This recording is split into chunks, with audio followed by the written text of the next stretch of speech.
श्री राधा कृष्ण भगवान की जय। आज इस वीडियो में हम सुनेंगे पाप मोचनी एकादशी कथा का चौथा और अंतिम प्रवचन। अब तक के प्रवचनों में आप लोगों ने इस कथा के 36वें नंबर के श्लोक तक ये कथा सुनी। ये कथा शास्त्र में युधिष्ठिर के पूछने पर भगवान श्री कृष्ण ने कही और ये कथा श्री पद्म महापुराण में वर्णित है।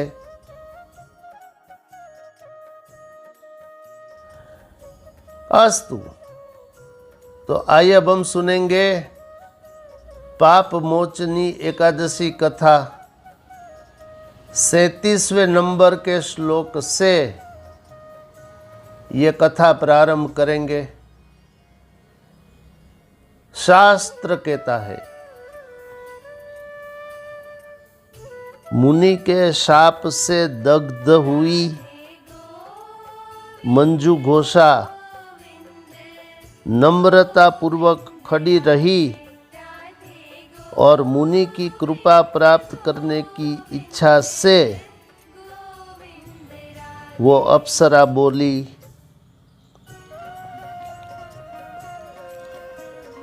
हे ब्राह्मण श्रेष्ठ, कृपा करिए,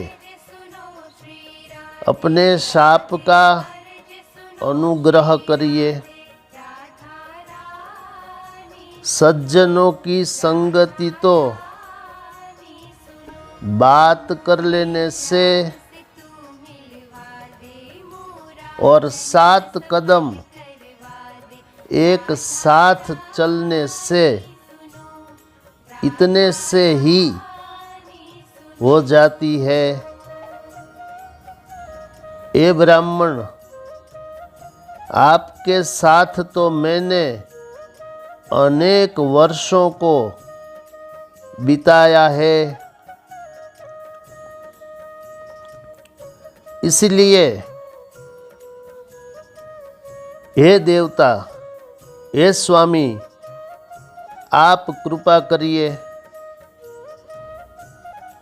मेघावी मुनि ने कहा, हे भद्रे, शाप का अनुग्रह करने वाले, मेरे वचन को तुम सुनो। हे पापिनी, मैं क्या करूं? तुमने बहुत अधिक तपस्या का नाश कर दिया है। चैत्र मास के कृष्ण पक्ष में जो एकादशी होती है उसका नाम पाप मोचनी है। यह सब पापों का नाश कर देती है।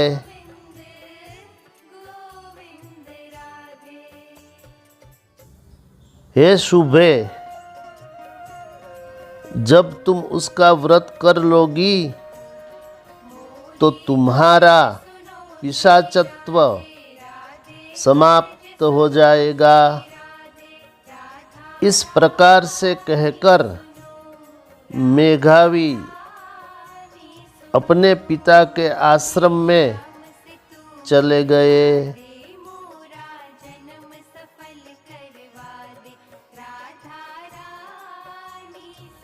उनको आते हुए देखकर च्यवन महर्षि ने कहा,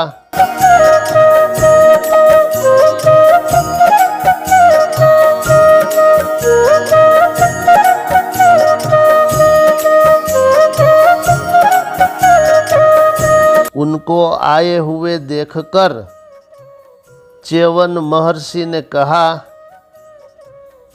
हे वत्स, तुमने यह क्या किया? तुमने पुण्य का नाश कर दिया है। मेघावी ने कहा, हे तात, मैंने पाप किया है। मैंने अप्सरा के साथ रमण किया है। हे पिता, आप प्रायश्चित बताए जिससे पाप का नाश हो जाए।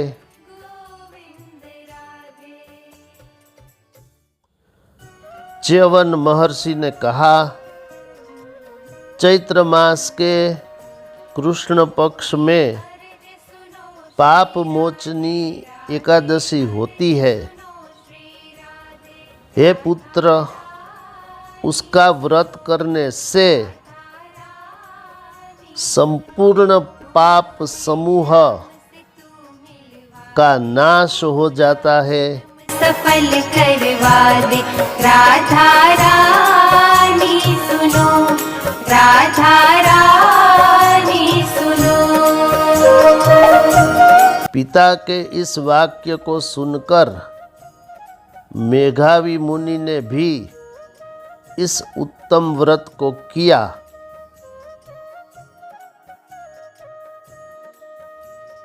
उससे उनके सब पाप का नाश हो गया और वे तप से युक्त हो गए। इसी प्रकार से उस मंजू घोषा अप्सरा ने भी इस व्रत को किया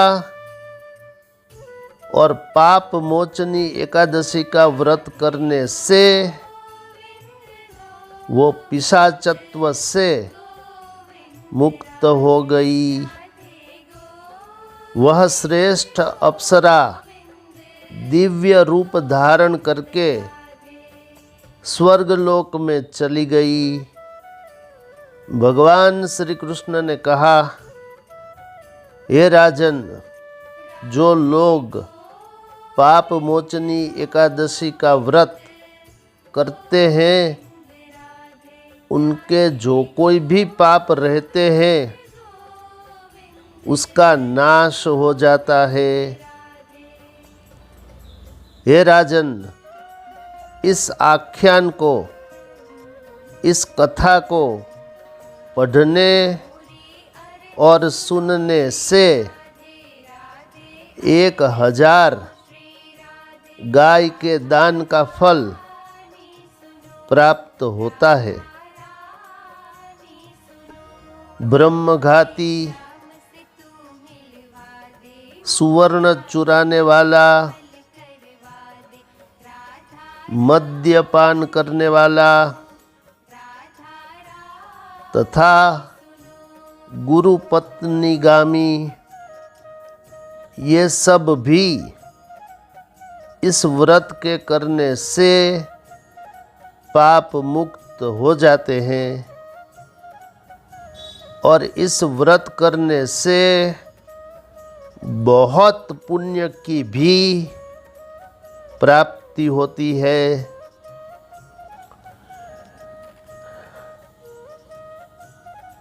अब इस अंक में आपने पाप मोचनी एकादशी की कथा का अंतिम भाग भी सुन